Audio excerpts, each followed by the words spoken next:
Kung ikaw ay isang OFW, malaking tanong ito.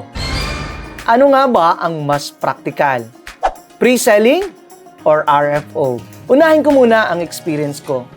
Noong 2019, kumuha ako ng pre-selling unit. Hindi pa siya tapos, may waiting time, may patience.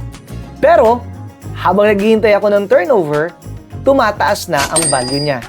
Ngayon, kung OFW ka at 2 to 3 years ka pa bago umuwi, practical ang pre-selling para sa'yo.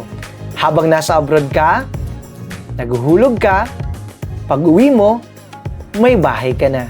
Pero, kung uuwi ka na this year at gusto mo na agad ng malilipatan ng pamilya mo, RFO naman ang mas practical para sa pamilya mo. Hindi lahat ng OFW pare-pareho ang timeline. Ang importante, aligned sa plano mo ang desisyon mo. Kung gusto mong i-assess kung ano ang mas bagay sa'yo based sa income at target mo na pag-uwi, i-message mo lang ako. Hindi kita bebentahan agad, tutulungan kitang mag-decide kung anong bahay ang mas tama para sa pamilya mo. This is Mark Godino of Affordable Home PH. See you on our next housing tips.